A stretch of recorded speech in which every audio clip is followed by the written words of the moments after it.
Assalamualaikum warahmatullahi wabarakatuh. Pada hari ini saya akan bentangkan satu kajian yang bertajuk Implikasi Perintah Kawalan Pergerakan PKP terhadap siswa guru. Kajian ini dilaksanakan bersama 3 orang rakan yang lain, Dr. Muhammad Jin Hamzah, Ahmad Suki Meskun dan Cik Daham Ismail. Kami semua dari IPG Kampus Al-Muhas, Kuala Lumpur. Dalam perbincangan ini, saya akan ketengahkan pertama pengenalan yang meliputi bahagian latar belakang, penyataan masalah dan kajian tinjauan literatur. Kemudian bahagian kedua, saya akan ketengahkan tujuan kajian yang meliputi objektif dan persoalan kajian. Bahagian ketiga, saya akan ketengahkan metodologi kajian melibatkan reka bentuk, instrumen, kesahan dan kebolehpercayaan. Bahagian keempat, analisis data yang melibatkan interpretasi mean, sampel dan demografi. Bahagian kelima, saya akan kemukakan perbincangan pada dapatan kajian iaitu 2 objektif dan 3 persoalan yang telah kami bangunkan. Kemudian di bahagian terakhir, rumusan dan cadangan. Kita pergi pada bahagian pertama, latar belakang. Kes COVID pertama di Malaysia telah dilaporkan pada 26 April 2020 apabila 3 orang warga Cina masuk ke Malaysia melalui Johor dan ini berlaku pada 23 Januari. Seterusnya, oleh kerana kes ini telah berlaku di negara kita, kerajaan telah mengambil tindakan pantas dengan melaksanakan Perintah Kawalan Pergerakan bermula pada 18 Mac 2020. Sehinggalah sekarang kita lihat PKP ini dilaksanakan dengan dalam pelbagai peringkat fasa. Jadi di peringkat awal dahulu PKP ini dilihat telah dilaksanakan kepada 4 fasa, fasa 1, 2, 3 dan 4 sebagaimana yang tertera di layar. Okey. Kemudian, apakah masalah yang akibat daripada pelaksanaan PKP ini? So, di peringkat awal pelaksanaan PKP dalam fasa 1, 6 perintah telah dikemukakan. Dalam arahan kelima perintah tersebut, penutupan kesemua institusi pendidikan tinggi awam dan swasta, IPT dan IPTS termasuk. Dan kita IPG juga termasuk dalam IPT, semua IPG juga telah diarahkan ditutup. Kuliah dan aktiviti di IPG semua ditangguhkan dan dalam konteks IPG Kampus Al-Muhas, 46 orang siswa guru tidak pulang ke kampung, mereka terus kekal berada di rumah sewa masing-masing di persekitaran kawasan kampus. Dan apabila ini berlaku, kami mengambil keputusan untuk meninjau apakah masalah yang dihadapi oleh siswa guru yang tidak pulang ke kampung ini. So, tinjauan kami melibatkan 6 aspek iaitu kesihatan, keselamatan, pembelajaran, kewangan, sokongan moral dan emosi. Tinjauan literatur. Kita lihat kajian-kajian terdahulu yang melibatkan pelajar ini. Pertama, program sokongan. Jadi pelajar dikatakan memerlukan program sokongan seperti pendidikan kesihatan mental, sokongan keluarga. Ini supaya mereka dapat memberikan tumpuan kepada kesihatan ketika belajar di IPT. Kemudian kedua, tekanan mental. Pelajar juga dikatakan mengalami tekanan mental apabila jangkaan berlebihan diberikan kepada mereka. Dan ketiga, sokongan sosial. Pelajar perlu diberikan sokongan sosial dan penghargaan kendiri untuk membolehkan mereka menampan penyakit-penyakit yang datang kepada mereka. Okey, untuk itu tujuan kajian. Kami melaksanakan kajian ini untuk meninjau implikasi Perintah Kawalan Pergerakan PKP sebagaimana yang saya sebutkan tadi dalam 6 aspek iaitu moral, emosi, kesihatan, kewangan, keselamatan dan pembelajaran. So daripada 6 aspek ini kami telah bangunkan 2 objektif. Pertama, implikasi PKP, kita nak meninjau implikasi PKP. Kemudian yang kedua, untuk mengenal pasti apakah masalah utama dan bantuan yang diperlukan oleh siswa guru yang tidak pulang ke kampung ini.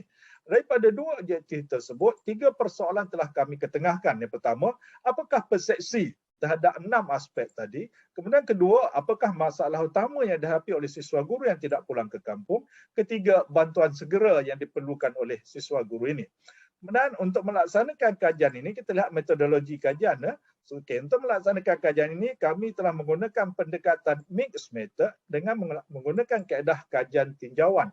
Dan untuk melaksanakan kajian tinjauan itu, kami telah membangunkan instrumen kajian, kami bangunkan sendiri dan melibatkan 6 aspek ini.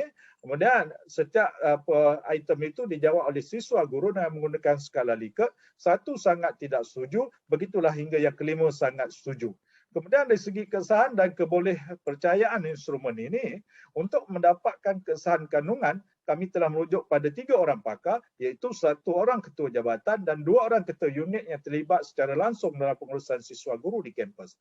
Instrumen ini kemudian kami buat ujian rintis kepada 10 orang siswa guru dan daripada ujian rintis tersebut, kami dapati reliability instrument adalah 0.701 melibatkan 42 item. So dengan reliability instrument yang begini, maka kami buat keputusan bahawa kesemua 42 item tersebut boleh digunakan untuk tujuan kajian. Okey, interpretasi data untuk tahap rendah min dia 1 hingga 2, begitulah tahap tinggi 4.01 hingga 5. Ini berdasarkan Nonelli and Bernstein. Okey. Kemudian seterusnya analisis data. Berdasarkan data yang telah kami perolehi. Okey, so ini adalah menunjukkan bilangan siswa guru mengikut pengajian mereka. Kemudian jantina 12 orang lelaki, 33 orang perempuan. Dan kalau mengikut bidang pengkhususan, beginilah keadaannya.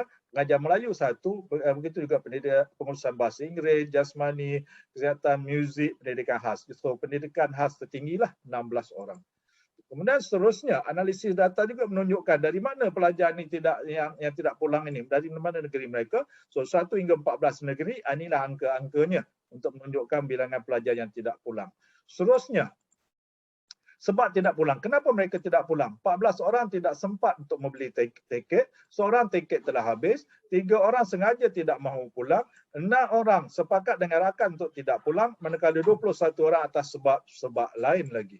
Okey, seterusnya kita lihat dapatan kajian. Yang pertama, apakah persepsi terhadap 6 aspek tadi? So berdasarkan dapatan kajian ini, kesihatan minnya 4.13, keselamatan min 400, pembelajaran min 3.49, kewangan min 3.05, sokongan moral 4.19 dan emosi 2.88.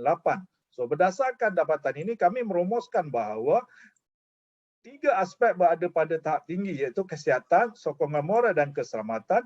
2 aspek berada pada tahap sederhana tinggi yang melibatkan pembelajaran dan kewangan.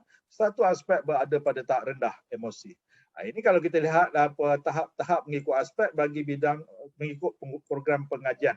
Ini saya tidak akan bincangkanlah untuk rujukan saja. Kemudian yang kedua, apakah masalah utama yang dihadapi oleh siswa guru akibat pelaksanaan PKP ini?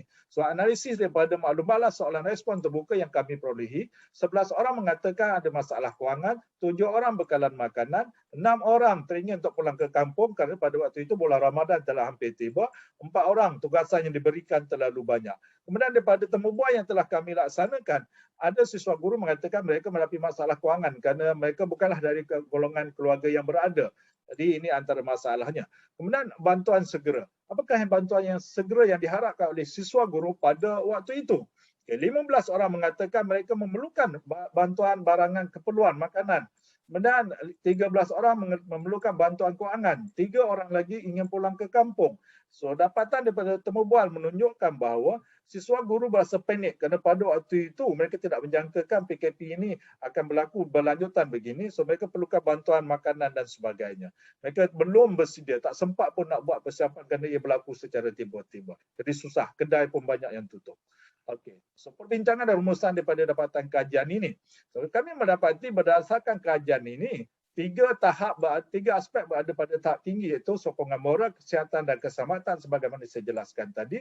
Dari sini kami merumuskan bahawa siswa guru tidak menghadapi masalah aspek sokongan moral, kesihatan dan keselamatan. Tambahan lagi pihak pengurusan kampus, pensyarah, mentor dan ahli keluarga serta rakan-rakan turut membantu. Dalam aspek kesihatan, mereka mengamalkan sentiasa membasuh tangan dengan menggunakan hand sanitizer dan mengamalkan penjarakan sosial. Dalam aspek keselamatan pula, mereka sentiasa patuh kepada pihak arahan yang diberikan oleh pihak kerajaan dengan sentiasa menjaga keselamatan harta benda dan macam-macam lagi dari segi keselamatan yang telah mereka ambil langkah keselamatan. Okey, seterusnya tahap sederhana tinggi 2 aspek pembelajaran dan kewangan. Kita lihat di sini dalam 2 aspek ini, okey. So secara umumnya mereka tidak menghadapi masalah dalam aspek pembelajaran dan kewangan. Pensyarah kita dapati sentiasa membantu, mudah dihubungi dan mereka dapat membantu sedikit sebanyaklah pelajar yang menghadapi masalah. Jadi bantuan kewangan ini mereka memerlukan bantuanlah untuk mendapatkan bantuan membeli barang makanan dan ini diharapkan bantuan datang daripada keluarga serta mana pihak yang sudi membantu.